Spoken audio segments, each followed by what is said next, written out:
Good morning. May it please the Court, Patty DeJunis for the defendant, Zoyan Zeininger. Defendants like Ms. Zeininger who are charged with per se violations of the OUI statute have very limited defenses. Typically, one, that the test results were unreliable, or two, that the machine was not functioning properly. That was the focus of my client's defense at trial, but she was prevented from mounting an effective defense for three reasons. The first, because the Commonwealth did not produce the OAT analyst who certified the Greenfield breath testing device in violation of her right to confront the witnesses against her. Second, because the Commonwealth did not prove that the officer who administered the test actually observed her for 15 minutes before she took the test. And third, because the trial court improperly allowed Commonwealth witnesses to testify as experts. If an expert testifies that he has a PhD from XYZ University and that it is an accredited institution, does the Commonwealth, this is a Commonwealth witness, does the Commonwealth have to present someone from XYZ University to certify that the expert in fact attended, and also someone from the accrediting organization to say that XYZ University is an accredited institution?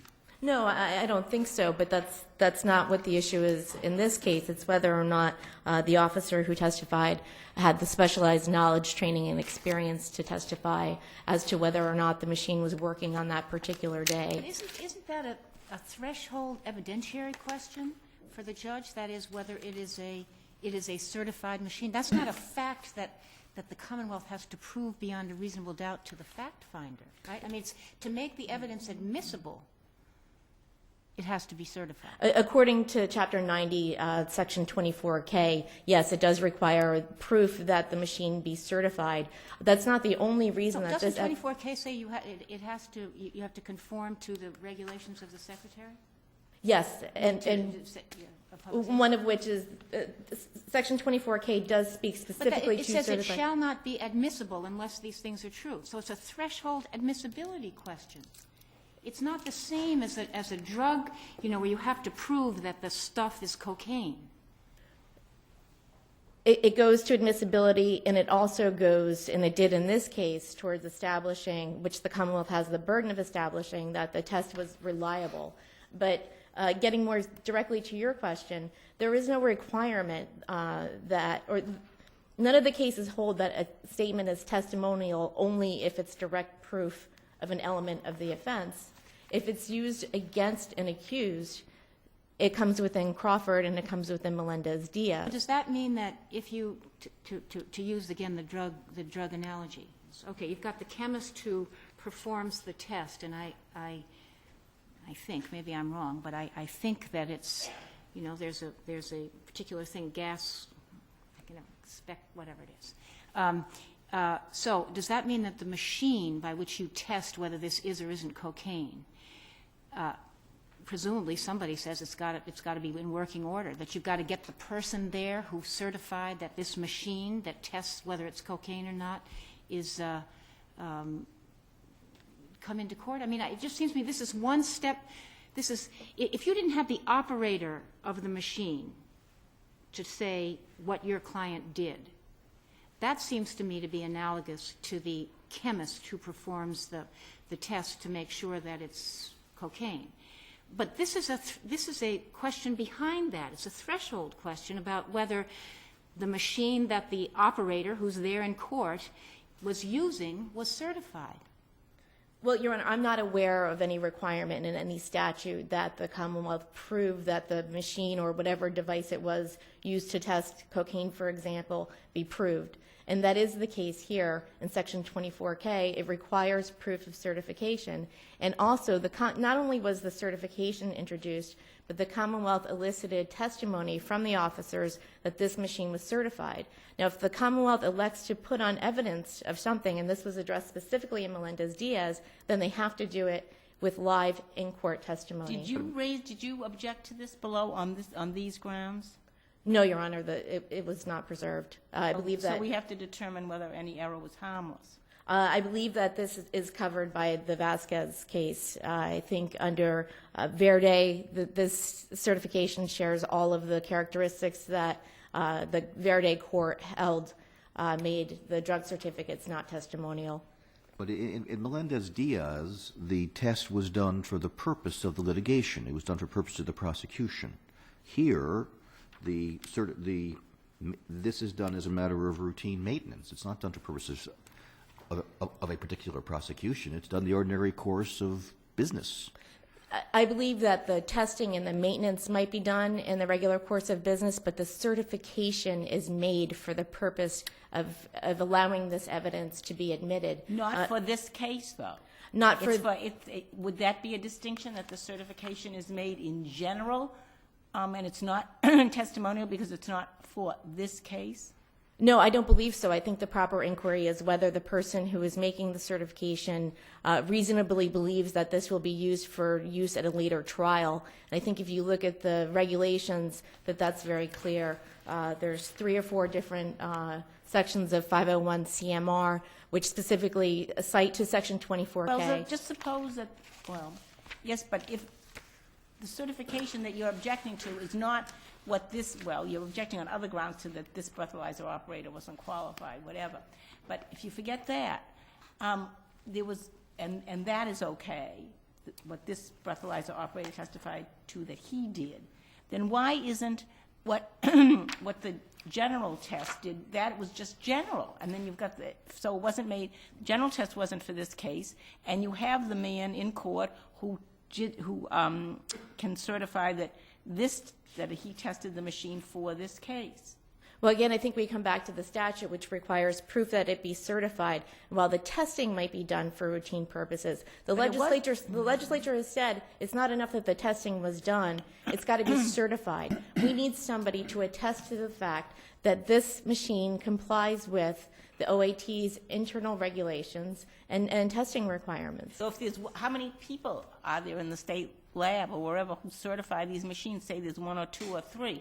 They're going to go to every OUI case across the Commonwealth? Is that? Well, I suggest that that's irrelevant, and I also think that in many cases the defendant very well may waive the right to confront the analyst. Wouldn't it, I mean, it seems to me procedurally, since the statute says it shall not be admissible unless these things are true, couldn't it be that the judge has a pre-trial hearing and decides that it's certified? That, I suppose that would be a way of addressing the issue that was not done in this case, but in this case, the certification, it went to the jury through testimony and through the certification itself. So this is evidence that the jury considered above and beyond whether or not it's admissible. What are we to make of the language in Melendez-Diaz versus Massachusetts, where the Supreme Court was addressing the dissent, I think, of Justice Kennedy, and said, with respect to just this problem, that for the administration of an entity's affairs, and not for the purposes of establishing or proving some fact at trial, this is not testimonial. What are we to make of that? Well, I think it is testimonial because... No, what are we to make of what they say, of what the U.S. Supreme Court says? Well, I believe in the quote that you're talking about, the court is assuming that the evidence is non-testimonial. I think in this case, the focus should not be on the fact that this is about accuracy or about maintenance. The focus should be on the fact that this is a certification.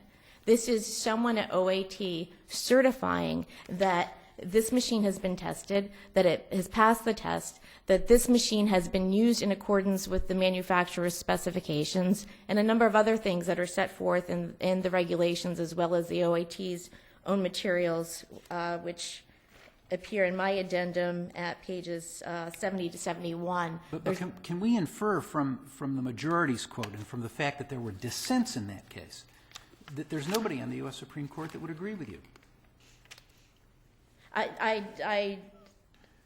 No, I don't think that's a fair reading of Melendez-Diaz. I think that in many ways these are exactly like the drug certificates in that case. There really are 2 questions, I think. One, is this a formalized statement made for the purpose of establishing or proving some fact? And 2, Was the statement made under circumstances which would lead an objective person to reasonably believe it would be available for later use at a trial?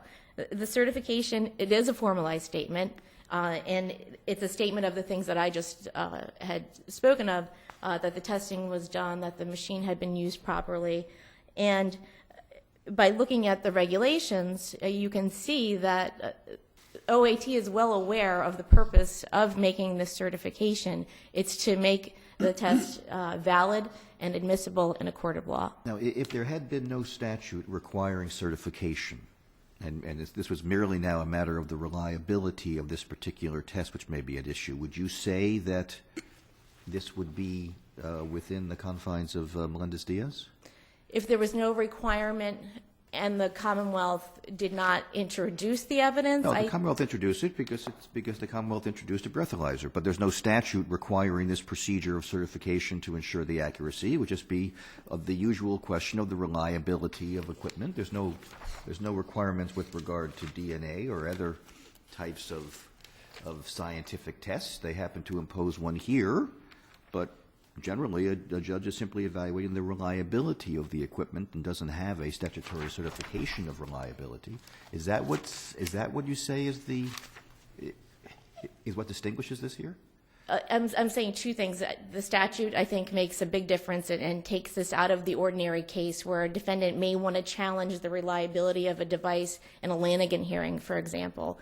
But here, the Commonwealth chose to put on this evidence also. And when the Commonwealth chooses to put on evidence to be used against the accused, they have to do it through live in-court Right, but testimony. I mean, the problem is, well, a number of problems. But I mean, every time then that equipment is used, whether it be for DNA, there is an implicit view that the equipment is functioning appropriately and is reliable. You're saying then that you need to bring some mechanic or technician to say, I know that equipment, I've tested it, it's okay? That's not at all what I'm saying. What I'm saying, if in that sort of case, the Commonwealth elects to put on evidence that the machine is certified or is working properly, that they can't do that through a document. If they elect to elicit that testimony or that evidence, they would have to do it through a witness who's subject to cross-examination. What do you have to say about the decision from the Oregon Appellate Court that the Commonwealth cites? I think that the case relies principally upon reasoning that was explicitly rejected by Melendez-Diaz. I just can have a moment to find my notes on that. Okay.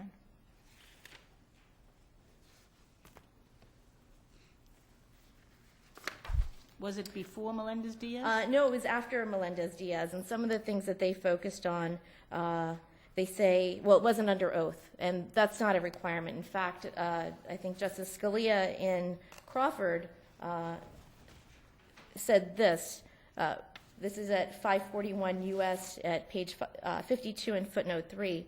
We find it implausible that a provision which conceivably condemned trial by sworn ex parte affidavit thought trial by unsworn ex parte affidavit perfectly okay. The focus, again, is on the formalization of the statement, not whether it was under oath. The Oregon versus Bergen court also says, well, it's attenuated. It's not direct proof of an element. And if it's used against an accused, you're either against the accused or you're for the accused. If you testify in the Commonwealth's case, you're testifying against the accused, and the defendant has a right to cross-examine that witness. Other reasons that they give is that the person who's certifying the machine doesn't have a vested interest in this defendant's conviction. Again, I don't think that that's relevant. I think most people who are doing scientific tests don't really have a vested interest in convicting this particular defendant. So I would suggest, Your Honor, that the case is poorly reasoned and should not be followed at all. There are two states that I know of that have similar statutory provisions requiring proof of certification before the evidence can be admitted. Those states are New York and Virginia. I cited the Grant case in my brief, which is the Virginia case, which said certifications are testimonial. I cite the, not sure how to pronounce it, it's People versus Heyyanka. That's a New York court. Also says it's testimonial. I'm going to submit a 16L later, either later today or tomorrow, with a citation to a different New York case. It's People versus Carrera. I would encourage Your Honor to read that carefully. I think it's very persuasive, and it addresses and many of the factors that the Bergen court relied on, and explains why they are no longer relevant after Melendez-Diaz. Thank you. So for those reasons and the reasons in my brief, I respectfully request that you reverse my client's conviction. Thank you.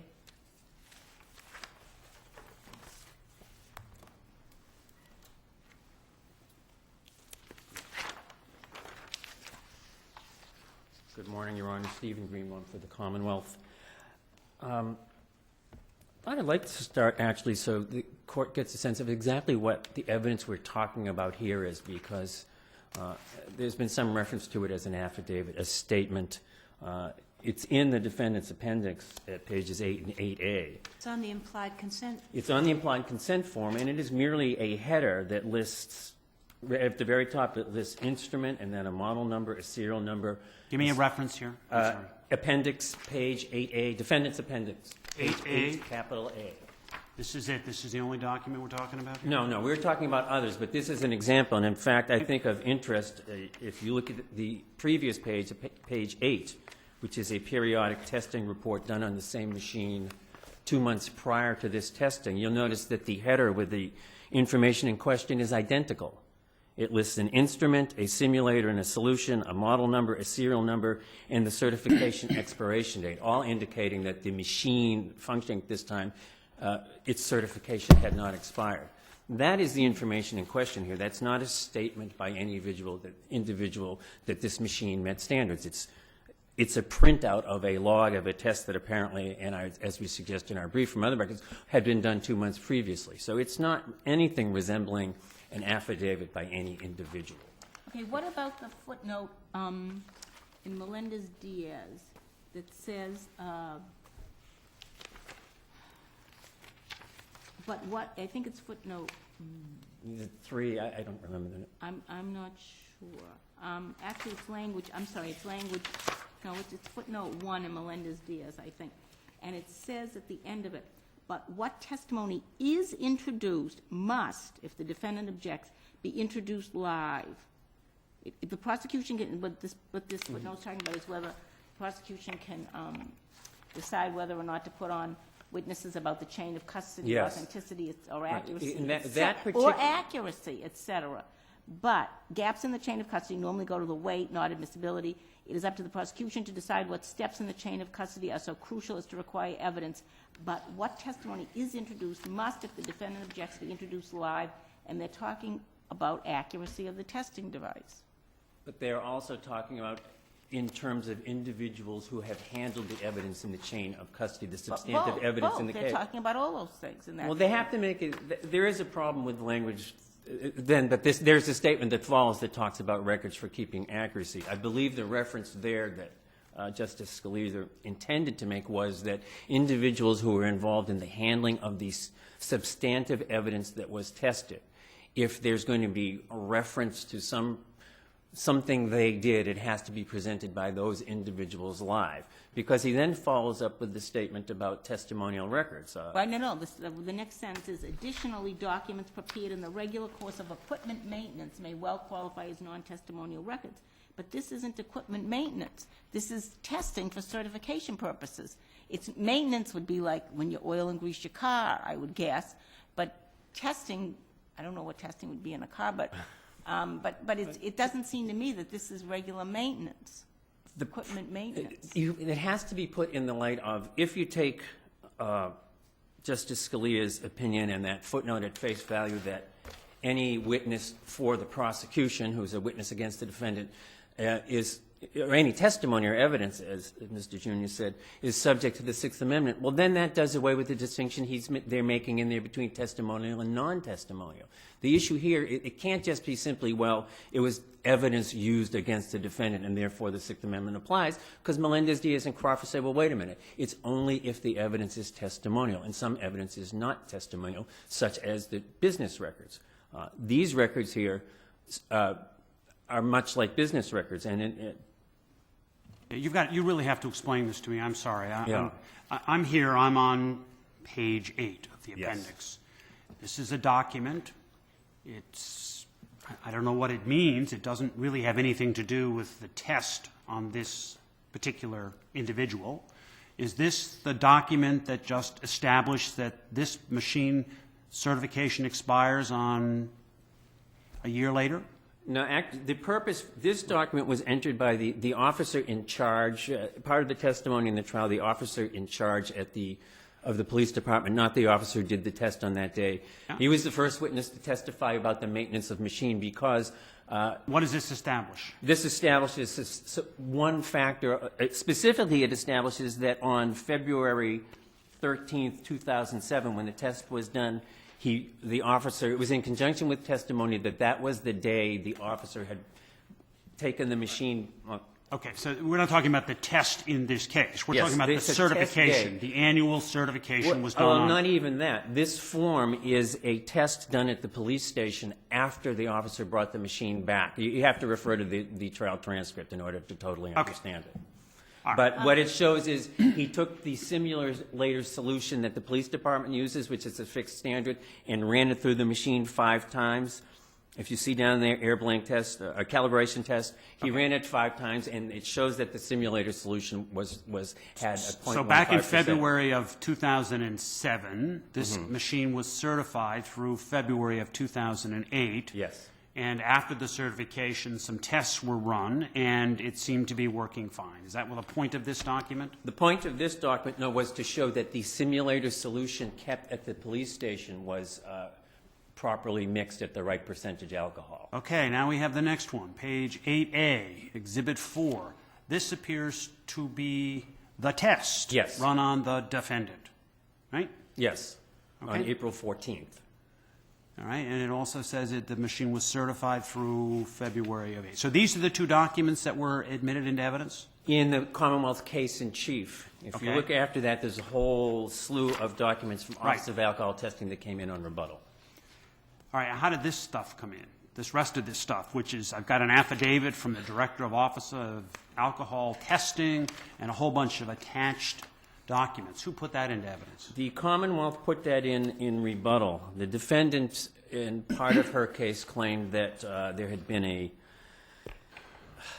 initial attempt to take the test, blowing into the machine. It didn't work right. The officer pulled the mouthpiece out of her mouth and created an issue about, well, there was some impropriety in the testing procedure.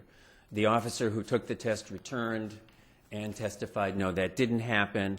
The officer in charge testified, anytime the machine is used, contemporaneous records in more detail are maintained and kept electronically at the Office of Alcohol Testing. These records were put in to show that there had not been a third air sample taken. Many of the records are also, seem to me to be irrelevant records in connection Okay, with... well, this one is a particularly important one, obviously, because it was admitted at trial to rebut Yeah, the it was- defendant's statement that the the machine... one on page 10 The is one the on one. page 10, right. Is the key one. So at the bottom of that record, it's I, Barbara O'Brien, this is the keeper of the records, certify that this record was kept in the normal course of business, that it was made prior to the beginning of any proceeding. This reflects what... So this was made prior to the proceeding, but it was made at the time of the investigation, obviously. Yes. All right.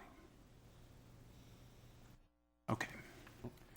So this was made in connection with this investigation, with this test? Yes, it was created... With the defendant's contemporary- test? Yes, it was created by the machine on the day Now- the test was taken. All right. Isn't your best remedy to go before the legislature and get this law changed? Because the legislature doesn't have to require this certification procedure. I mean, when I was doing OUIs back 100 years ago, you didn't have this procedure, and just the breathalyzer operator got up and said, I tested the machine, it's fine. So the legislature could just change the law and say that all you need for admissibility would be a test by the breathalyzer operator. Actually, Your Honor, I think we would, if we have to do that, we would have to come here. Now, the law, because the law, Section 24K, doesn't create any evidentiary burden on the Commonwealth. It merely says in order for a test to be valid, certain standards have to be met. So why is this centralized certification done? Because the I thought it was regulations- done because.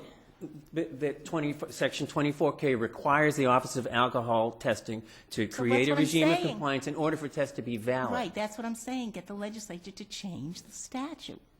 I don't know how that would, Because get the legislature to delete the words you just quoted and say that for admissibility, the test must have been calibrated by the individual operating the machine at the time, or just before the test is given. that's a matter of policy. I'm not sure the Commonwealth wants to That's go right. that route. We want to have public assurance that the machines work. That's right. So if the legislature has said that as a matter of policy, we want this, then why doesn't the defendant have a right to confront that person who does it? The defendant has a right to challenge whether or not the test was valid under 24K. That 24K does not create an evidentiary burden on the Commonwealth to prove. If you read 24, it doesn't say Commonwealth must prove that a test must come in prior to be admitted. That is a statement originating in this court's decision in Commonwealth versus Barbeau.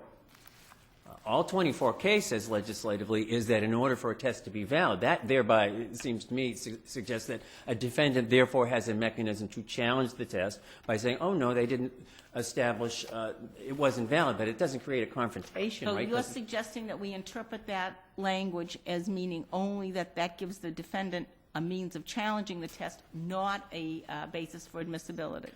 Like in any other scientific evidence, the defendant is always free to raise the challenge that the evidence is not reliable, but unless the defendant does, well, that doesn't mean that the Commonwealth has some affirmative burden to prove in every case that scientific evidence is reliable. The legislature here has seen fit to say, hey, look, we want a state agency in charge of reliability here.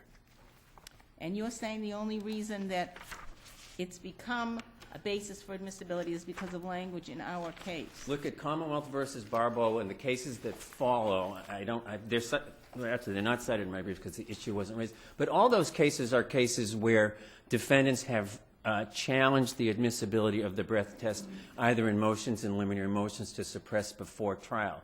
I don't think Barbeau should be read to have created an evidentiary burden on the Commonwealth in every breathalyzer case to meet some standard of proof that the test was valid. It creates a vehicle for the defendant to challenge the validity. Is there some construction that perhaps there's a burden because this is a per se violation, which is unusual in criminal law? I mean, is there some heightened concern about the reliability of this particular test, which essentially convicts the defendant once it's administered and comes out a certain way? There may be heightened concerns, but the question here is not whether there's a heightened concern and we've got this straight. The question is whether or not the Sixth Amendment, whether or not this is testimonial evidence. I think we get far as the concerns are all very valid. This is drunk driving. This is a huge part of criminal prosecution in Massachusetts, OUIs and breathalyzer tests. But the issue here isn't our concern. That concern doesn't create a confrontation, right? The issue we need to focus on is whether or not this evidence is testimonial. And if you, in addition to the case cited in the Commonwealth's brief, I've bombarded you with 16L letters. There have been 5 subsequent additional cases since the issuance of Melendez-Diaz. You've got the letters in 5 different states, all of whom have concluded that calibration records, these type of records kept in a regular course of business regarding breathalyzer tests are non-testimonial. Are there any of these courts of last resort? One is Ohio. Just one. Also, before the issuance of Melendez-Diaz, every state, 16 states, and some of them since then, also decided it was non-testimonial.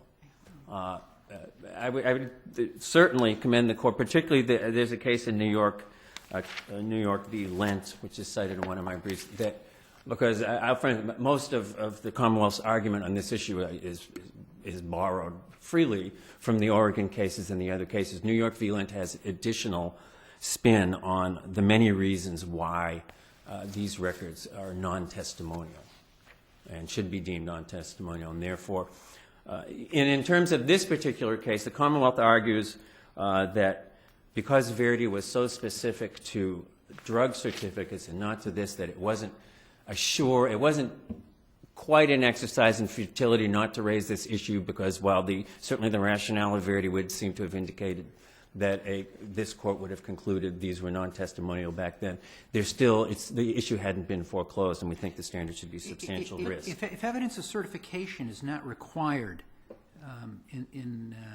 as a precondition to admissibility of the breathalyzer results, why did the Commonwealth offer Exhibit Appendix 8? Is that the certification form?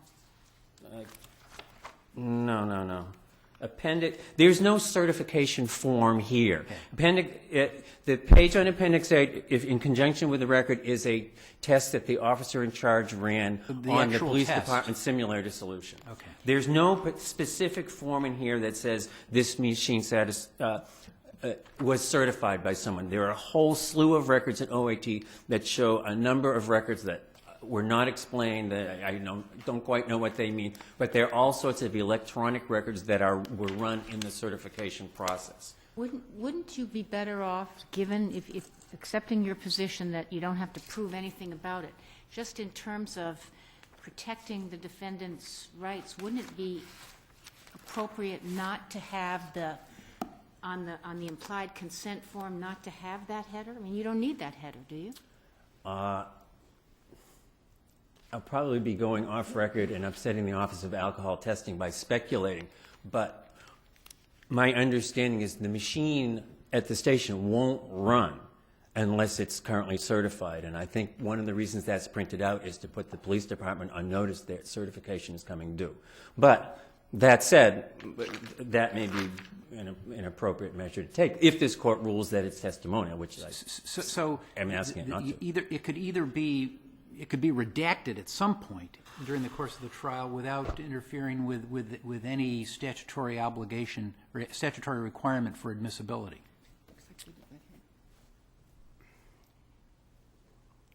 This is not the sole and only means, as we had as in this case.